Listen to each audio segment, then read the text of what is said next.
Welcome to Conversations for the Animals. I am Lisa Tynan with Houston Pet Set, and today we're going to be having a slightly different style of conversation that we usually have on this podcast. So I want to provide a quick little warning up front. We will be discussing mental health topics. We'll be talking about substance use. We will be talking about suicide. So if that is a topic that might be disturbing or upsetting for you, please do what you need to do, exercise caution. I also will be sharing some resources in our information about this episode, and also wanted to share the National Suicide Hotline, which is 988. So with all of that, I would like to introduce Erica Grigg, who is a licensed professional counselor and also formerly a practicing attorney. I want to give a little bit of background as to why I'm so excited to have you here. A couple weeks back, my colleague and I went to Waco for a wonderful advocacy day put on by our amazing partners at Texas Humane Legislation Network. And those are long days. We know those long seminar type days can get exhausting, and they were so clever because they stuck in right at the end this fabulous presentation by Erica, who you should add to your list of careers stand-up comedian, because you had us like rolling on the floor. We had such a great time, even talking about heavy topics like mental health. So I am so excited to have you here. The timing is perfect because animal welfare people are tired. We're very tired. But before we move into that and what we can do and how we can help, I found your personal story to be, I don't want to say inspiring because that sounds trite, but really interesting and intriguing, and it hopeful maybe is a better word. So, I would love for you to be able to share how you got to where you are and why. Yeah.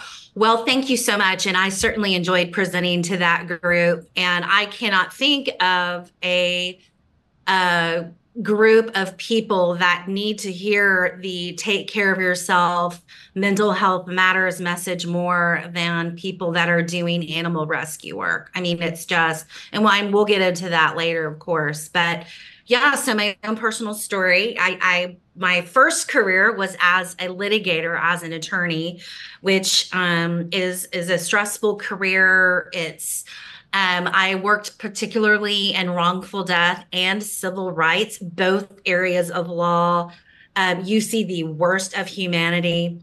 You get death threats. You see photos. You hear stories. I mean, not unlike animal rescue, that are just absolutely devastating and disturbing. And I think when I went to law school, I really had no idea. I knew I wanted to help people. I knew I wanted to make a difference. I wanted to bring a voice, perhaps, to a part of society that maybe didn't have a seat at the table. And certainly my career in law let me be a part of all of that. But what I wasn't expecting was how my mental health would absolutely whittle away to non-existent. At least healthy mental health. I wasn't expecting that at all. And certainly in law school, they didn't prepare you for that. And I just really had no idea. So I came into this profession of law, I want to say, though, with already pre-existing mental health issues. So I will say that on 14 years ago on Mother's Day, I attempted to take my own life.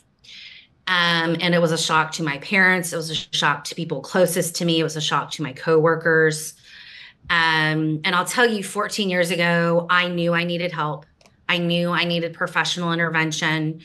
But like so many people that are probably going to be listening to this and watching this, the idea of taking more time out of my day that I already didn't have enough hours in, right, to go to a therapist or seek professional help, an hour in my mind, like that's 2 hours. I got to drive. I got to do it. I was like, that was just inconceivable to me. In fact, that actually made me feel more anxious.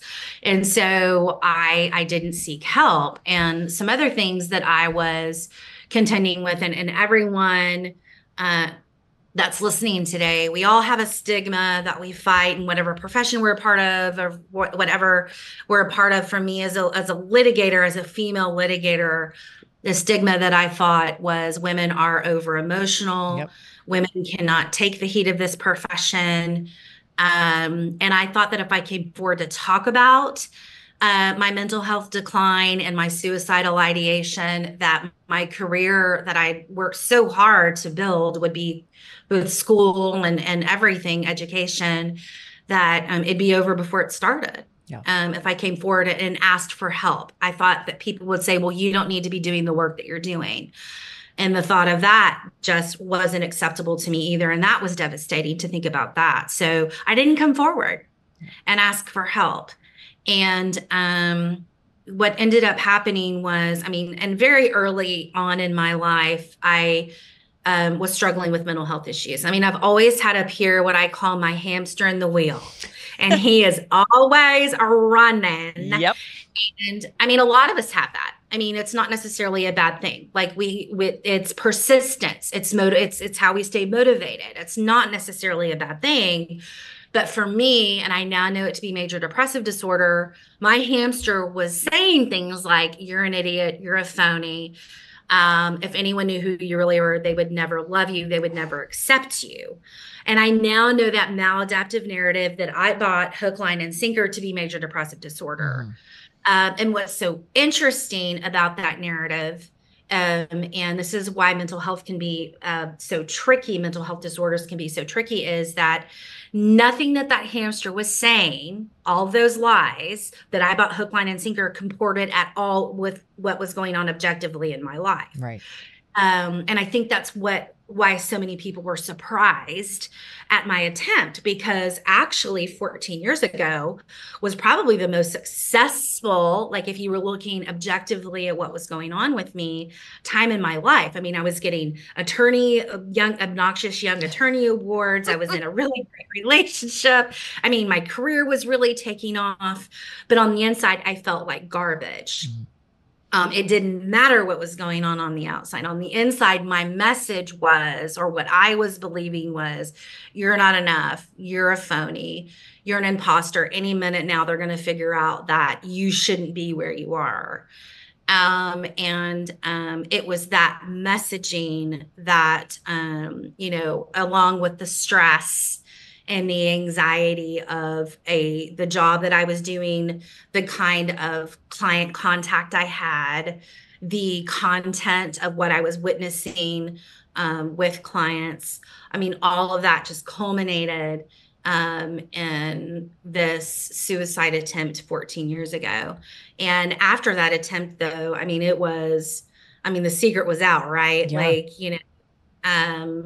And I really couldn't argue with my family or anyone at that point that I did need some really serious professional intervention. And so I went to treatment and I entered into a dual program for substance use disorder. And now I finally had a diagnosis, major depressive disorder. And I've been, and I guess I should say that I didn't even talk about the substance use issue part of it. That became how I, obnoxious air quotes, handled the stress. Right. Because, a vodka soda, 20 minutes, I felt better, or it was like I could cope with whatever was going on. And so that became, how I sort of managed my stress and anxiety. And that started really early on, definitely escalated in law school. And certainly once, I was a professional lawyer, I would just became, I identify as an alcoholic. That's certainly not a clinical term. Substance use disorder, alcohol severe, that was my diagnosis. And so I've been sober since going to treatment, and I've been managing my mental health to the best of my ability since going to treatment. But it was a slow burn, and then circled the drain and went down real quick. Yeah. And so that's my story in a nutshell. I know I've taken up a lot of time sharing that with y'all, but yeah, and it snuck up on me and I just wasn't prepared. I knew I was signed up for a challenging profession. I knew hours were going to be tough. I knew that, but I really had no plan on how to handle the mental health aspect of things. And it ended up being almost, a very dangerous, it was very dangerous, almost a deadly oversight. Yeah. And you took that experience and decided this is not the career that is best for me, is best for my mental health. And you made a pretty significant life change and worked toward becoming a practicing therapist, which to talk about using your own experiences for the benefit of others. I mean, it's much easier, I think, I know for myself, to talk to somebody who I know knows what I'm talking about from personal experience. Yes. Yes. I mean, and I'll tell you, once that suicide attempt happened for me, when I was in treatment, I learned so much about how the brain works. I learned so much about anxiety. I learned so much about myself, and my interest was piqued because I also, at that point, I kind of had a vocabulary for what was going on with me. Mm-hmm. And I will tell you, it was liberating because I was like, this isn't my fault. Yeah. I think part of the shame, I couldn't figure out how I couldn't fix my depression. I couldn't figure out why, I thought it was a willpower issue. And it's so funny. I think about this now, and I'm so grateful for her example. But Simone Biles, Mm-hmm. I mean, can you think of anyone with more willpower than the most decorated Olympic gymnast on earth? Yeah. I can't. No, she's top of the top. I mean, come on, Yeah. right? And I mean, she had to take a mental health break. And I know she didn't want to be the poster child for that, but it just, for me, and I think for so many others, I just appreciate her vulnerability and leadership there because, this isn't a willpower thing. I mean, when you're suffering from, mental health disorders, or something like that, I mean, it's just, you're not going to will yourself out of that. No. And, and I think for a really long time, and especially people hired me to solve problems. Yeah. I'm like, well, I can solve my problem.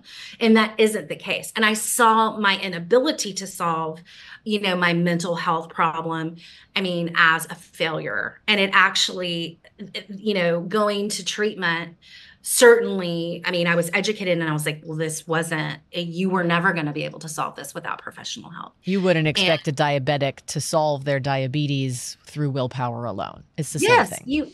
Exactly. Such a great example and analogy there too.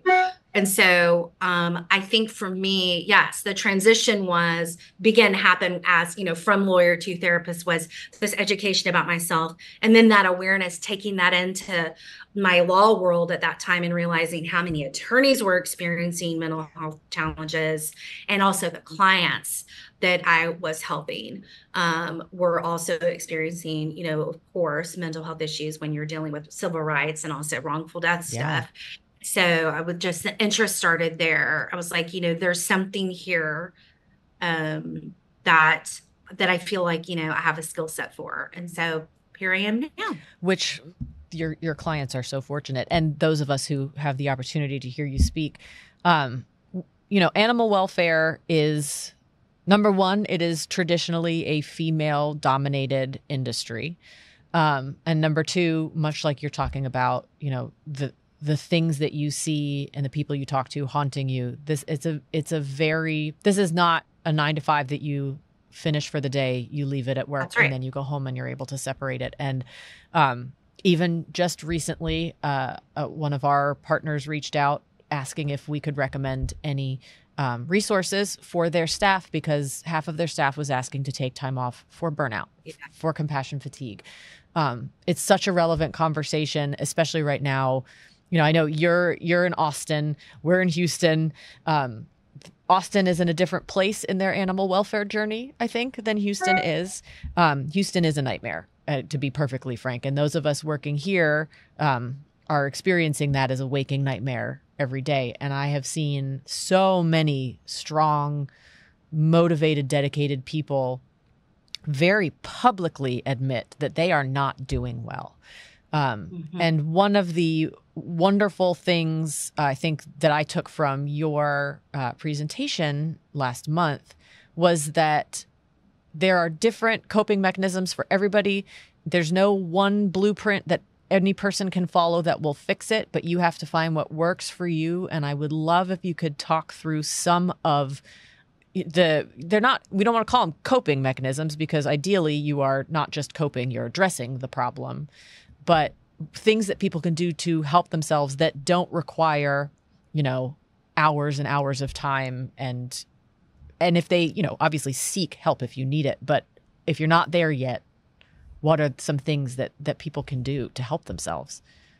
Well, I would love to talk about that. And I also want to address something that you just kind of mentioned. I think that as a society, we're kind of told that, anything worth doing is worth spending time on, Mm-hmm. and I think that we're an all or nothing, go big or go home kind of society. Yeah. And when it comes to mental health, and building resiliency. And that's when we're burned out, when we're experiencing compassion fatigue, that means our bucket is empty. Yeah. And so what we're wanting to do is put drops back in that bucket. Here's the good news. Little baby tiny steps make a huge difference. Yeah. And I think so many of us, I was one of them, were turned away from seeking help because I was like, I don't have an hour a day. Yeah. I just don't. Well, the good news is, and actually what research supports is, our day, it's those tiny little steps that are sustainable. Mm. And fortunately, that's kind of what we have time for, are, these tiny little steps. So I want to first just dispel the myth that, you need to, turn your house into an ashram and meditate 2 hours a day to get, any momentum going. Nobody has that attention span, 2 hours. Come on. I can barely do 3 minutes. And 3 seconds is great. Yeah. So, for those of you that are out there that are thinking, man, I just don't have time for this, you do. Mm-hmm. I mean, seconds add up. And so I want to say that first, because I know we're all so busy and, and we think that it's just going to take this enormous amount of time, and it doesn't. Some of the skills I would start with are pretty basic. I mean, one of them is, a sleep routine is really important. Yeah. I understand that we are busy. I understand that the work that, in animal rescue can be like crisis driven, and it can be, you're driving somewhere at 1 a.m. to pick up an animal. And I understand that our schedules can be very irregular sometimes, but to the extent that we can have a regular sleep schedule, and I'm starting from the beginning, like the basic, the foundation, because sleep is the foundation of emotional, physical, and mental health. And if you are not consistently getting 5 to 6 hours of sleep a night, your body is not able to repair itself from any of the stress you put your body through the day before. I'm not talking about staying up, for a week to get a big project done. But if you're chronically like 2-3 weeks not getting that good sleep, I highly, highly recommend talking to a provider about what could remedy that. Mm-hmm. And we know that like getting to bed at the same time at night and waking up at the same time in the morning can be really helpful as well. I mean, if you've, we see it with animals. Yeah. Routine matters. My dog is at the bottom of my stairs every night at 10 p.m. Like, why aren't we upstairs? Mother, please. Mom, and we wake up at 5 a.m., and so, it's just routine matters. And so that's my first tip. And for some of y'all that might not work. You just might not resonate with you, but to the extent that you can get to bed at the same time at night, wake up at the same time in the morning, you're taking stress off your body will start priming itself for sleep, and you'll get that consistent sleep. The other tip I have is, I think having an idea of let me just say this. What we know is that the more senses of your 5 senses that you have engaged, mm-hmm. the harder it is for you to stay out here in mental health, anxiety orbit or depression orbit. Like the harder it is for you to stay outside of your body. Mm-hmm. So something we can do when we're feeling kind of activated or, really anxious or really depressed is we want to think about our 5 senses and activating our 5 senses in an intense way. And a great way to do that is to just get outside for a minute.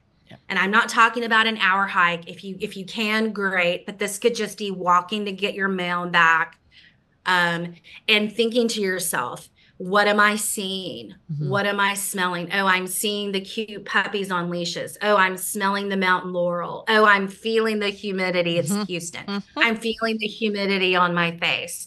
And thinking about what is going on around you through your senses. And of course, an intrusive thought is going to come in. Just acknowledge that thought. Don't get frustrated at that thought. Like, oh gosh, I've got a meeting coming up in 5 minutes. I'm not ready for it. Just, okay, that thought, you're there. You're going to be there when I get back into the office or get back to my desk in 5 minutes. What am I seeing? What am I smelling? We know that I call it a mindfulness walk. Just those tiny, it can be 3 minutes. It helps you, a change of scenery helps you, activating your senses help you regulate. Something else, and this is also continuing with the 5 senses. Most of us have, and I'll just give you, for example, I love the smell of sunblock. I do not know what it is, and it's got to be sunbum. I don't know. It's sunbum. I don't know what it is about sunblock, but I smell sunblock. Some people hate it. I don't. I'm in Cabo. I am transported. So you better believe, actually right now, I have this coconut. Right there. Come on. I have some coconut lip gloss, but I don't know what it is, but the smell of the tropics really transports me. So you better believe that I've got sunblock here at my desk, in a drawer, everywhere I walk through. And if I'm having a stressful day or if I'm feeling depressed, I'll rub some sunblock in my hands. And every now and then I'll catch a whiff of it. And it's not like some weird, like Molly Shannon, superstar, Catherine Gallagher, which I love. I love her, superstar. But, I just catch a whiff. And those 2 seconds of me being transported to that beach, they add up. And for you, maybe it's not a smell. Maybe it is a photo that brings you, that intensely engages that sense of sight, that brings you relief or pleasure or joy. Maybe it's music. So many of us are really activated by a song in a healthy way. So make that playlist for when you have, particularly stressful days or days where you might be experiencing depression or exhaustion. And I want to say with this, like with a playlist or with what we're seeing or what we're reading, to lean away from songs or shows that lean into our feeling of depression or anxiety, and lean into stuff like watch a comedy versus a thriller, or kind of leaning, kind of that opposite action can help us regulate as well. Was there a tip that you particularly, having seen my presentation, that you remembered that those were just 2 kind of things? Was there something that resonated with you that I haven't mentioned? For me, it was that one amulet or totem to have something that can quickly bring you in. I am very much a person with the hamster wheel. And I am fortunate that my mother is a therapist. And so, and she's very into the whole mindfulness thing as well. She's also a yoga instructor, if that gives you any idea. Oh, wow. So she, for my entire life, we have been taught about, regulatory breathing, and the fact that, I can't meditate the way that pop culture tells us you're supposed to meditate. I can't, my head won't clear until I am no longer of this earth. But learning that as you called it, the intrusive thought comes in, just the acknowledgement that it's there is actually the mindfulness, not the emptiness, but acknowledging that you have the thought, the metacognition, if you will. And that for me was that was the switch, which was, I'm not failing at this. I just have to work a little extra hard to acknowledge that I have a busy brain. And let me tell you something. I've been meditating for 14 years and I'm up to 30 seconds. That makes me feel better. I feel you, sister. And And that's okay. I Yeah. mean, so there are other ways. You brought up such a great point. I mean, we don't be discouraged by what kind of society has told you is how to do it. Like, do it your way. Y'all, meditating can be listening to a podcast when you're in Houston traffic that is inspirational to you. Meditating can be, I mean, it can be so many different things, like getting into that meditative state or state of awareness.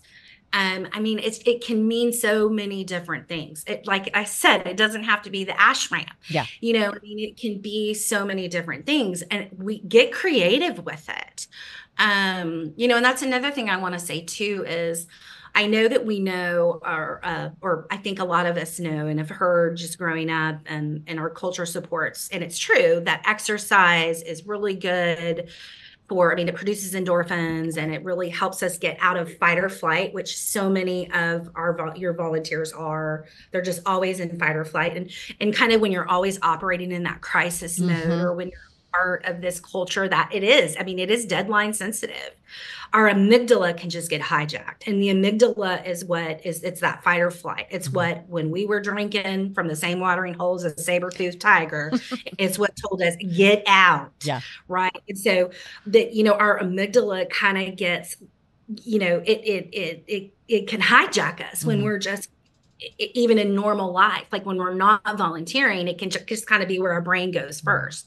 And so what we need to do when we're a part of, volunteering and especially as you said, it's a mess in Houston. I mean, what we want to do is we want to really become familiar with how to get out of that fight or flight and how to engage in that rest and digest. And exercise is a great way to do that. It doesn't have to be an hour. It can just be for, a few minutes. But I also want to say, so can creative work. Okay. And I did not know that until I started going to school about this stuff. But creative, so it can be writing poetry. It can be gardening. It can be, so if you're someone that's not inclined to exercise, we've learned that another thing that can activate the rest and digest part of our brain is creativity, and painting, journaling. Journaling is a fantastic tool. There are so many fantastic studies about, in particular, gratitude journaling. And y'all, it doesn't have to be Tolstoy, so relax.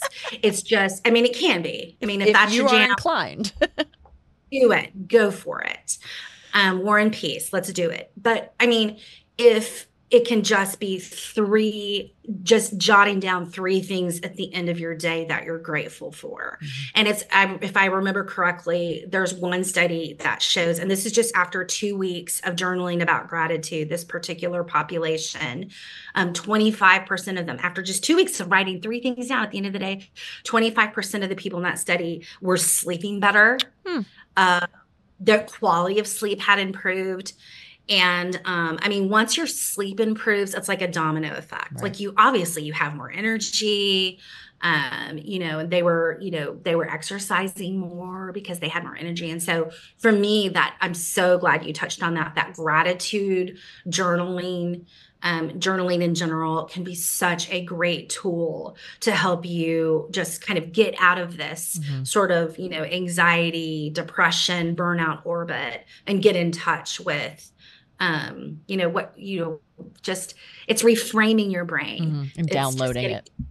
Yes, exactly. Yeah.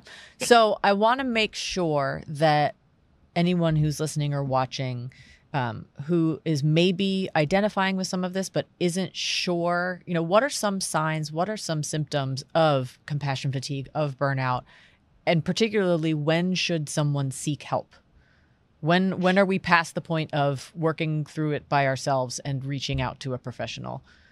I will say, if you are thinking about it, seek help. Okay. Like if you're scanning yourself because usually what I have found in my practice is that, we are already in by the time we get help. Yeah. So if you listen to those red flags early, listen to your gut early, because we we generally like and especially like considering the culture of, animal volunteer work and kind of the characteristics of people that are drawn to that, by the time we are wondering, it's already like, yes, do it. You are correct. Get help. You are correct. And I mean, you know what? Just do it. Just go see someone. And if they're like, no, fine, great. Yeah. But probably they're going to say, I'm so glad you're here. But some signs are, you've lost interest in things that used to bring you joy. That Sunday dread, like going back to work on Sunday, or the dread if you're just waiting, like for, I don't know, or if y'all are on call or whatever, like maybe you're on call. Pretty much everyone is voluntarily on call at this point, even if they aren't required to be, because it is animals need help at 3:00 in the morning. Yeah. Well, that dread, like dreading that the phone's going to go off. Too much sleep, too little sleep, loss of appetite. It's like whatever is a switch for you, loss of appetite or more appetite. All of those are signs that, that you could be experiencing burnout or compassion fatigue or depression or anxiety. Right. But the good news is all of those conditions are highly treatable, and they're treatable. We know they're treatable with talk therapy. And I mean, in fact, like I know with depression, just like 6 sessions of talk therapy, one study showed that like 6 hours, so 6 sessions of talk therapy, 80% of the people that were in that study were in remission from depression, like no more symptoms after 6 talk therapy sessions. The other 20% felt relief. And so we do so much of our communication as human beings. We is so much of our regulation, our emotional regulation is done through articulating it. And so talk therapy can be really, really powerful. And I know, you talked about at the beginning, there is stigma against seeking that help. And if someone isn't there yet, is there a benefit to the vent sessions? I know a lot of it takes place probably not in a healthy way online, but we all have our close friends in animal welfare, because usually people outside of it don't want to hear about all the terrible things. Is there a benefit to that, or does that end up feeding the anxiety? I think probably both. Okay. I mean, I think that there's definitely a benefit to, having support among coworkers and co-volunteers, and like just those are your people, those are your trench buddies, and that can feel very supportive. When it starts to become an echo chamber and there aren't solutions being offered, or we're really not moving forward, and go by you. I mean, if you find it supportive and uplifting, those vent sessions, great. If you're noticing that it's getting you further and further away from, resiliency and happiness, well, then it's maybe not be a supportive tool for you. I mean, that is the one thing about, therapy, or having some objective pastor, rabbi, whatever, someone who's kind of trained in this sort of thing, talk to you, is that, even if our spouses are amazing and we tell them everything, we don't even realize it. We filter what we say to them. They filter their response because we're trying to protect each other. And so usually that objective feedback can really be powerful. And then also, I'm going to say this, also talk to people, vent to people who are outside of, and I know you said people don't want to hear it, vent to people outside of the animal volunteer rescue world, because we can get caught up in our own bubble, and the same messaging's going back and forth, and it can get unhealthy. So, talking to a friend who's a musician that can give you a different perspective. I love my musician friends. They're amazing. Yes. They're always just like, what, why are you so like uptight? I'm like, I'm like, please. Thank you. That's right. There's another perspective. Yeah. I think there's a danger in being in an echo chamber where we all have the same perspective, and kind of getting outside of that, because something that can be very regulating for us is the idea of surveying. And with humans, what can bring us some relief and get us regulated is, hey, here's what's going on with me. What do you think about that? And hearing someone say, man, that sucks, you can be like, oh, okay, I thought so. Or, hey, actually, maybe, maybe here's another perspective can help us too. And so that surveying, which is what we're doing when we're venting, we're also surveying, like, am I responding, appropriately to what's going on to me? And that can be really important. That surveying can be really important, but it's also really important that we're surveying with people that maybe aren't within our bubble. Okay.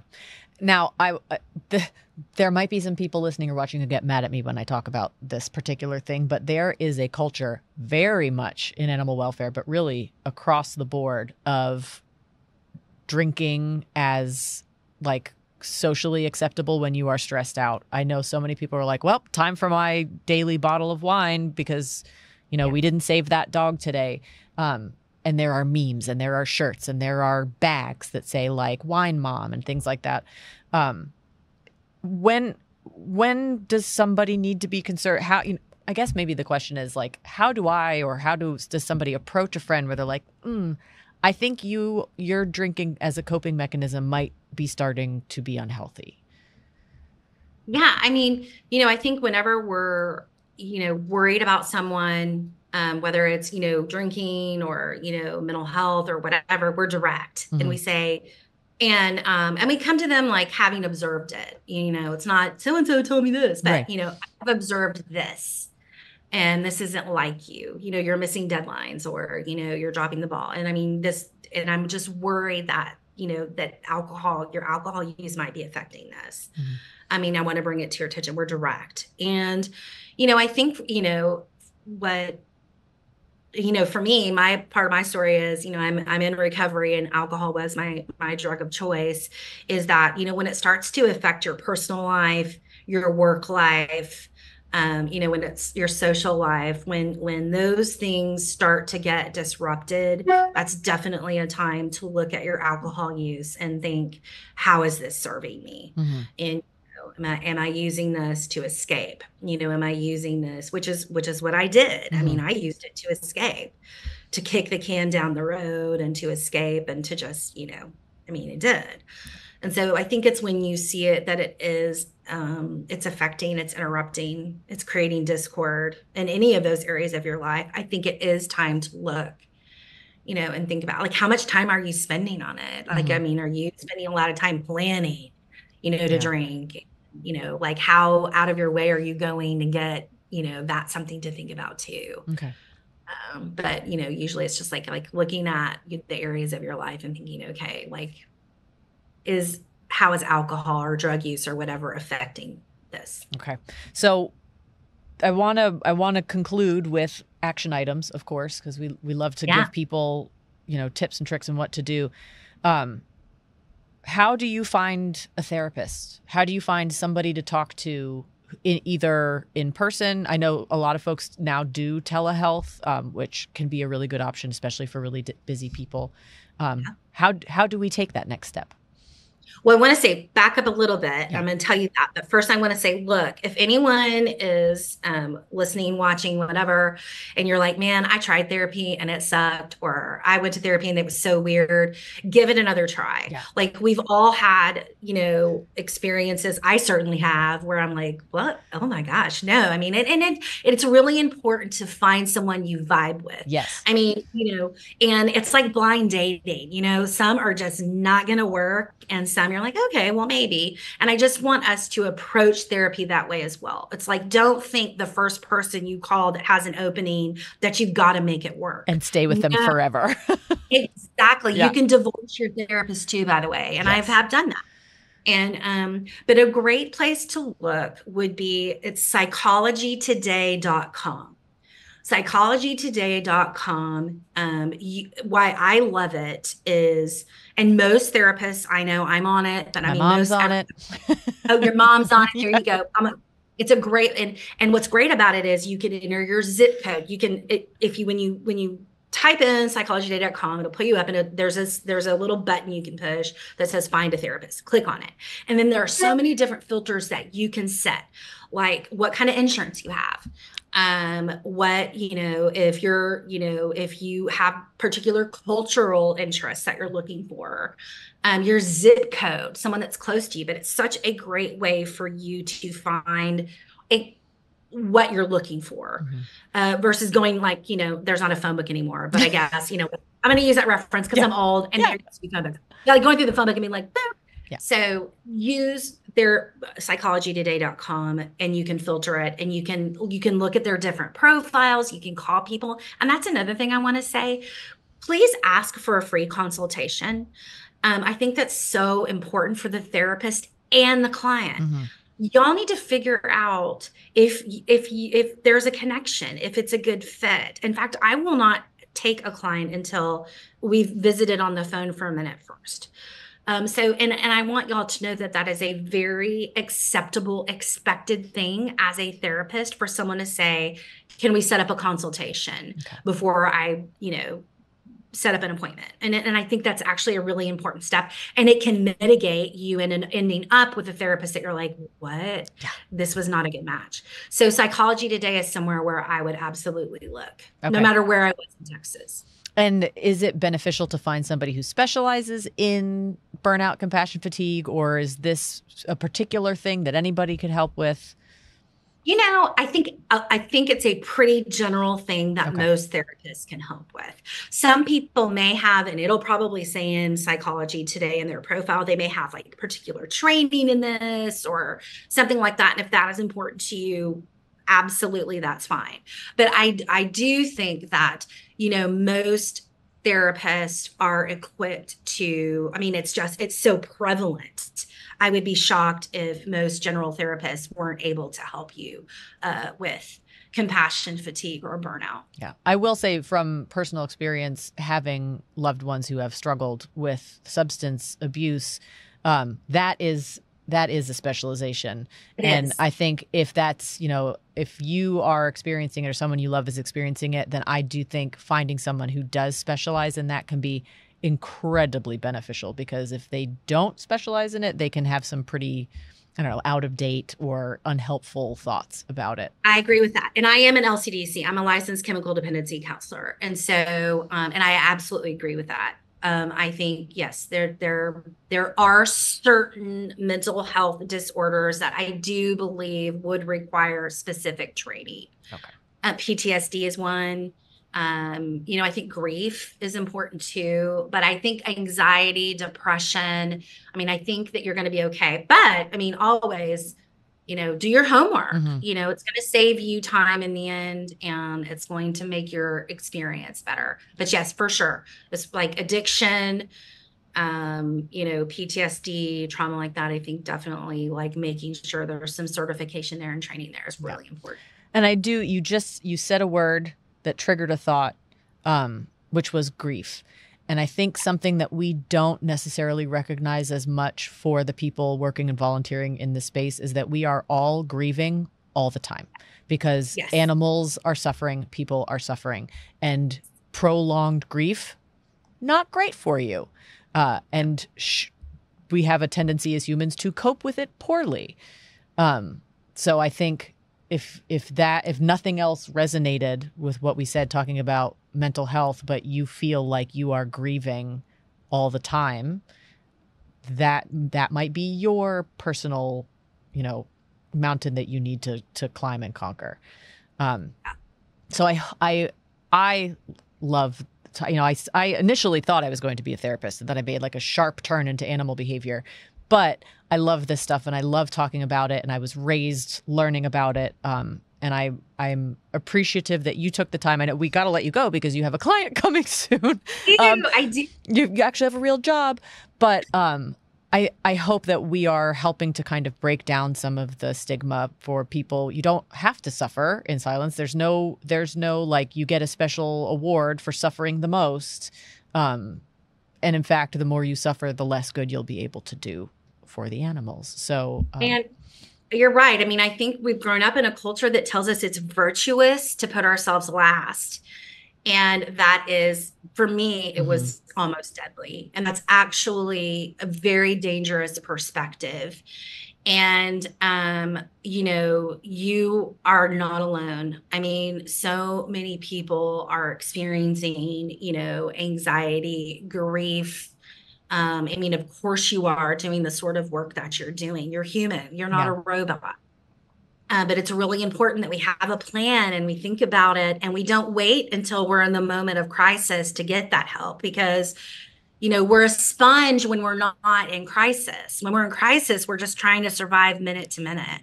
And I think some of us that do the kind of work that the animal rescue work, and we've been stressed out for so long, we think it's normal. And we think that this is just life now. We're just going to have no energy, and we're just going to dread, and we're just going to be anxious all the time. But I suggest to you that is actually not the case. That, with help, with building resiliency, with, getting into talk therapy, if that's appropriate for you, that you'll see that, you don't have to accept that that's just what adulting is, Yeah, it does get better. It can get better, and it should get better. Absolutely. Erica, a delight. An understatement. Thank you so much. I know that so many people are going to benefit from this. And like I said, I'm going to list some resources, including the Psychology Today link for everybody to follow. And if people want to get in touch with you, I will also put your website, because like I said, you do telemedicine. So if you think you vibe with Erica Grigg, you guys can vibe on a professional level too. Yeah, we can. Thank you so much. I know that your clients are very, very lucky to have you, and we were privileged to have you as our guest today. You're welcome back anytime. And to all of our listeners, thank you so much for joining again. This has been Conversations for the Animals, and we will see you next time. Thank you. It was a pleasure. Thanks, Erica.